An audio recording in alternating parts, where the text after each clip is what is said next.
Doctor, ¿y cuál es el trasfondo de esto? ¿Es para dar un mensaje, algo personal con el capitán? Es personal. Era él al que querían.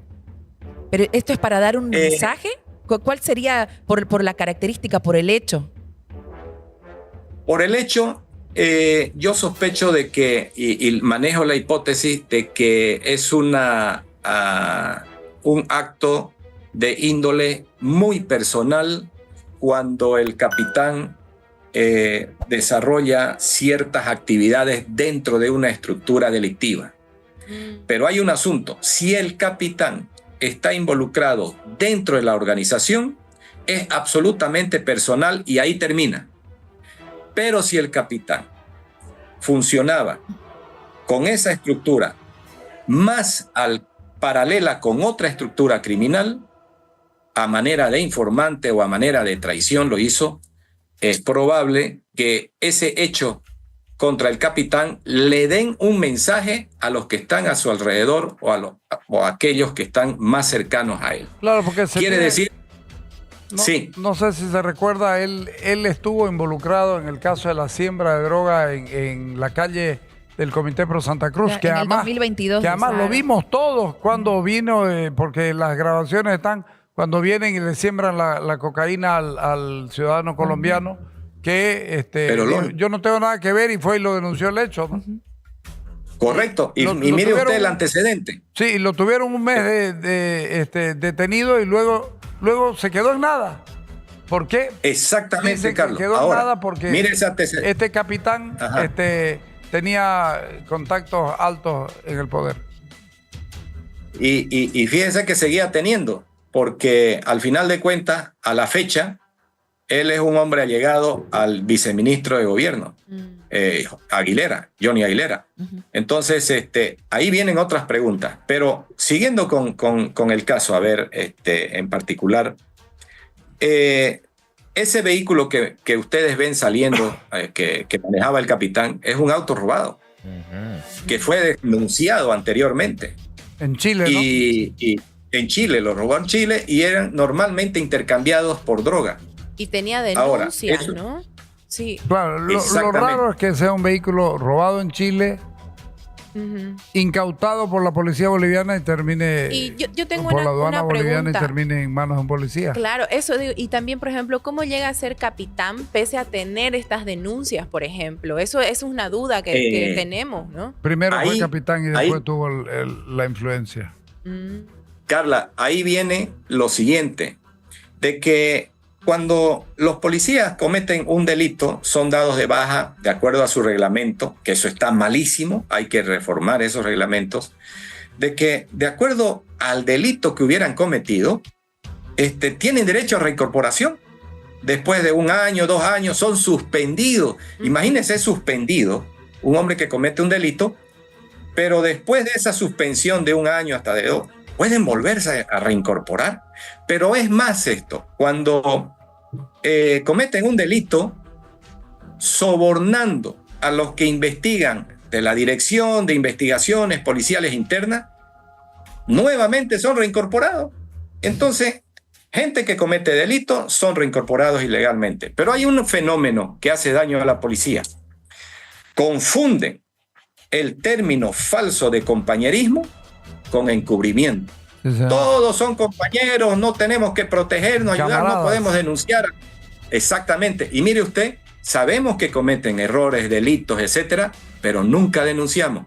Y si hay un buen policía que denuncia, el castigado es el que denuncia, porque el denunciado es un hombre con influencia y lo frega al denunciante. Eso pasaba en los años, eso ha pasado siempre. Entonces, hay otro fenómeno.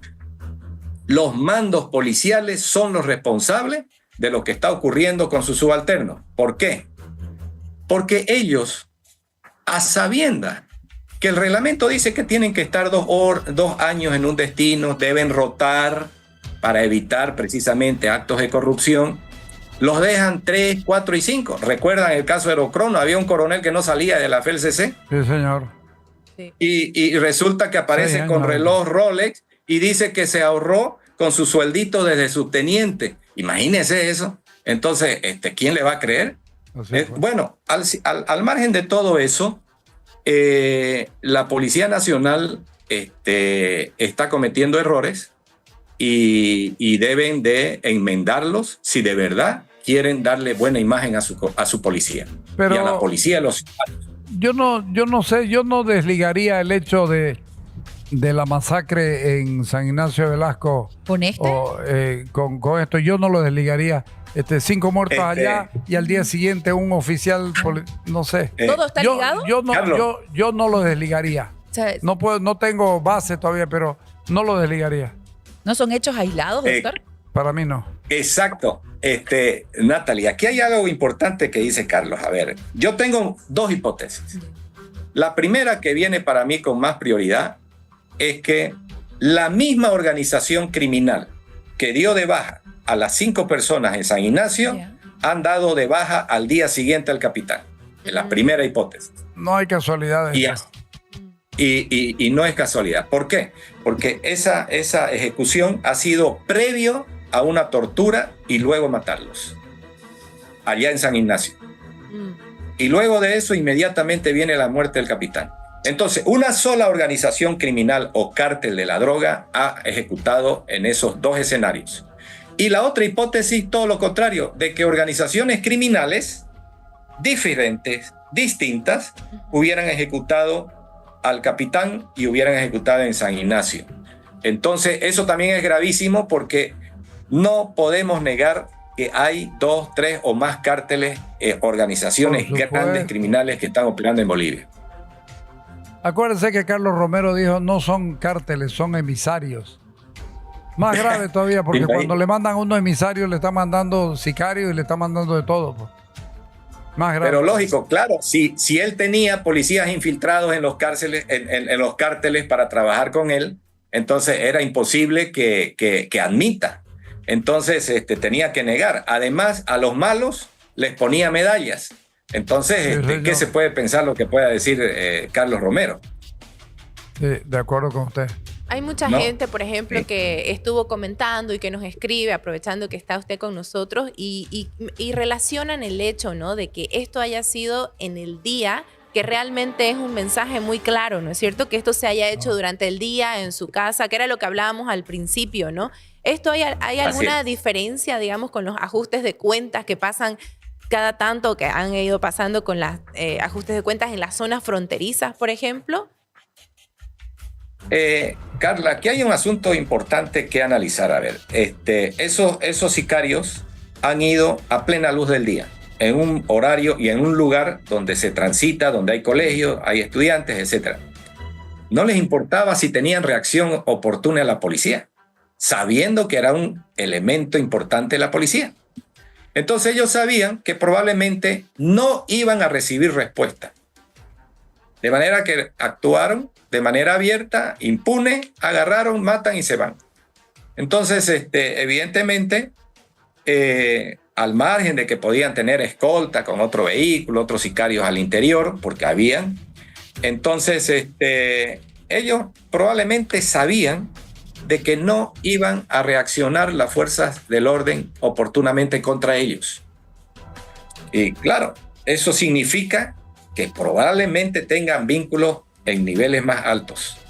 Y claro, para hacer una operación de esa naturaleza en un barrio, en una calle donde hay vecinos y la gente a esa hora ya está en movimiento, entonces sabían lo que hacían.